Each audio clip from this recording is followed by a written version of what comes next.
Did we end up winning the league last year? Who knows? Come along, let's have a look.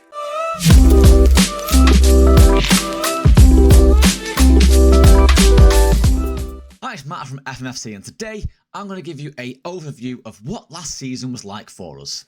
So those of you who've been here before will have known that Manchester 62 were the initial objective was to just not finish bottom of the league. But how did we end up doing after the first 20 league games?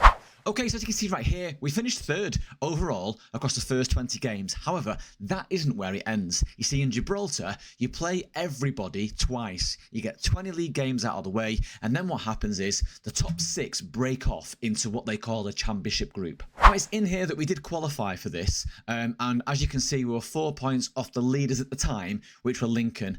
The issue I have with that league format, not that it's like imperfect, but the top 6... you could be in 6th place, and as you'll see in a moment, you could be well off the pace from the winner in the end. So it begs the question, what's the point in being there?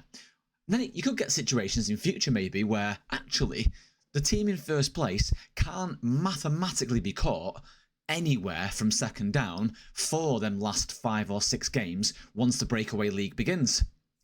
Makes it kind of relevant. But what happened last year? Well, as you can see, we didn't do any better than finishing third overall. We finished a massive 9 points behind the leaders, Lincoln, only 2 behind Magpies.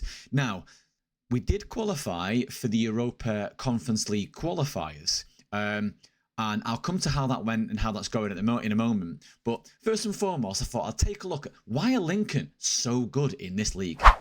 First and foremost, as you can see, they have conceded nearly half the amount of goals that we did all year, while scoring 6 more. So, clearly, we've got to strengthen the defence. What they have, though, is they have some prolific goal scorers. If I look at someone like, I'm not going to try and... I'll have a go at his name. Kun Temanuzkov, who is a Spanish-Bulgarian centre-forward who's 24 years old, being paid a hefty wage compared to what we can afford. But this guy last year, he scored 19 goals in the league, 29 in all competitions. Nobody in my team got over 10. That said, we had a fair spread of goal scorers because we managed to score 50 goals across the competition last year, so we're doing okay. So with that in mind, we needed to go into the transfer market to strengthen this squad if we've got any chance in A, competing in them European Conference qualifiers, and B, trying to win that league away from Lincoln, who have dominated the last 7 or so of the 10 or 11 years. So considering we had to strengthen the squad quite considerably if we're going to compete with Lincoln, let's have a look at how the transfer market fared for us. So first of all, we had to strengthen the goalkeeping position because we didn't have anybody that was really any good. We had to rely on 2 loans, both from Man United, and when we didn't have them, we didn't do very well. However, we've signed a guy called Isaac Dankasu, I think. He's a Benin goalkeeper. He's not played for the national team as of yet.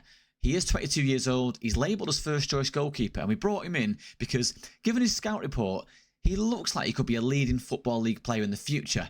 Stats are okay. He's quite tall. He's relatively good, at handling and kicking. His reflexes are up there. But we got a conundrum. We managed to get Tom Worcester back on loan from Man United. Now, as you can see from the attributes, this guy, outside of, handling and reflexes, he's a bit taller, a bit lighter. He's a lot better from aerial reach, command of area. His stats are better. So attribute-wise, he's a much better goalkeeper. He's younger, however, he's only on loan. And as you can see, we've only got until the 12th of January. It's the 20th of December right now in the season. We're trying hard to keep him, but I don't think we're going to be able to. Okay, so we've got 2 first-team goalkeepers now. Not ideal. What we do have, though, is some strength in depth in defending. Now, Paco Zaniga, who is a Spanish-Mexican centre-back who's 34 years old, spent the season on loan of us last year, didn't play many games. But at the time, I thought, you know what? For what is literally £35 a week, he feels like a good enough backup for us to scrape through some games if we had a bit of an injury crisis at a key part of the season. So we signed him up to a 1-year deal. However, I'm not sure he's going to play this year. And that's because we got another really good, decent backup. Now, not so much centre-back option, but Martin Falkburn can play all across the back. Centre-back, left-back and right-back, which is great versatility we need. He's great with his right foot. Okay, we left, fine. But he's a decent player. He's aging a bit. We're paying him quite a bit. But, you know, in comparison to the squad right now at right-back, he is our, well, second-best right-back, really. And he can play at centre-back. Feels like a win-win to me. Left back's the one where we need help. It's really hard to find a good left back in FM24 as it is, let alone in the Gibraltar National League, or Premier League, let's call it. So we signed Amina Yusuf. He's a 20-year-old Nigerian left back. His stats are all right. He's got plenty of time to develop into this 4.5-star potential.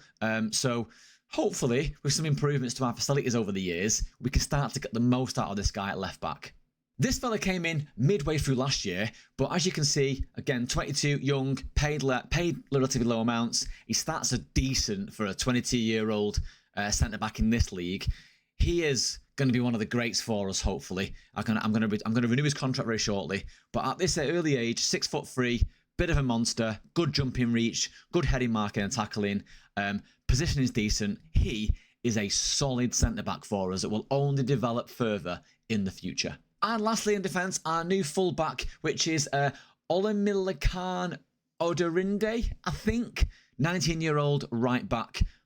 Honestly, this guy is faultless. Not to skip ahead slightly into this season, but you can see his stats on screen here. Fantastic full-back.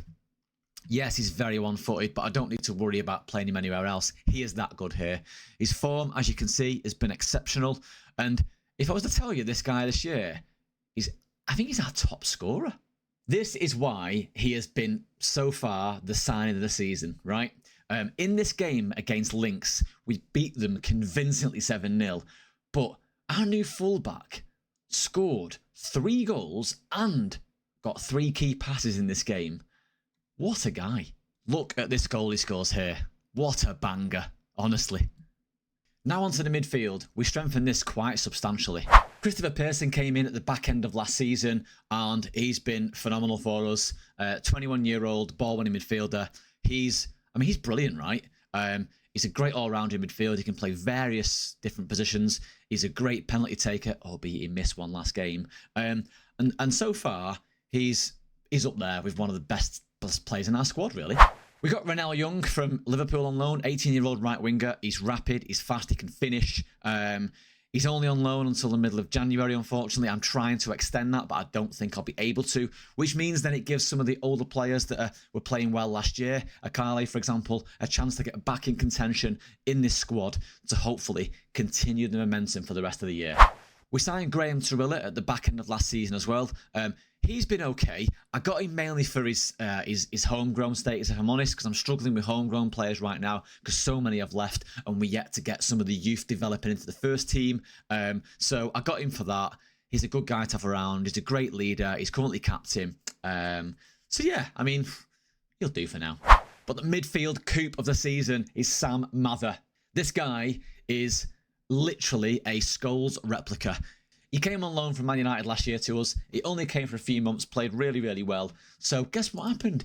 He was out of contract. He had nowhere to go. So we'll make him our highest paid player. Come and join the club that love you. So he's here. He's balling. He's playing well. He can play pretty much anywhere in the midfield. He plays up front. I play him as a cam, mainly. I've started to play him a little bit drop back. Unfortunately, he's injured at the moment for the next 5 or 6 weeks, which is a real kick in the swingers. That said, he has been one of the best signings of the season, and I'm hopeful I can keep him for a long time. The only beef I've got with FM, right, is how the values here just never stack up. I mean, this guy's come from United Academy, right? And there's no way he's worth just between £1,000 and £8,000 in value. It's never accurate, that. The reason I'm beefed about that is, whilst I'd love to be able to keep this guy forever, because we need players like this, I want to be able to sell players in future outside of Gibraltar to earn a bit of money. And this is the guy, you know, at 20 years old, he's English. If he can start getting us into European competition, he's going to get noticed. And if I can sell him for hundreds of thousands of pounds, maybe £1 or £2 million, that could fund a good future for this Gibraltar Football Club. And as we saw, we needed prolific strikers if we're going to compete with Lincoln this year. So here is what I thought was our very first and only striker that we get in the transfer market, Gift Osadebe. He's been really good. He's got all the attributes you need for a young advanced forward. He's good in the free technical areas that you need. He's fantastic. He's fast. Decision making is not great. His composure could do with some work. But overall, he's a decent player. And then we came across God Bless Akpos. And I couldn't decide which one to sign. So as usual, I go into the comparison tab and I compare like for like, because this is the way to do it. Forget star ratings, that'll come in a different video. This is how you start to separate players. For me, you go straight into here, highlight key roles, and have a look exactly who wins in which bucket. And as you can see, there actually isn't much between them in the technical aspects. You know, all that you'd want from a forward, dribbling, finishing, first touch, heading, technique, there's barely anything in it between them. In the mentals, again, yes, God Bless is a bit more aggressive, which is good in my opinion. Bit more better in leadership. There's not much to split them. And the physicals, there's hardly any difference.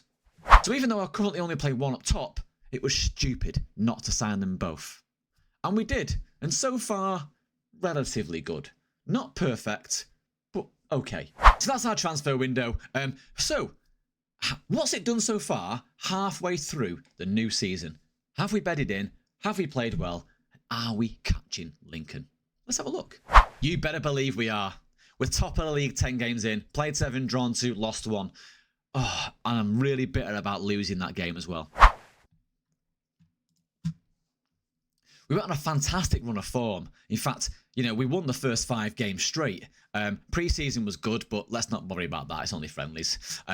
But we went all the way down to Lions in the 15th of December, just 5 days ago, where we got our first defeat.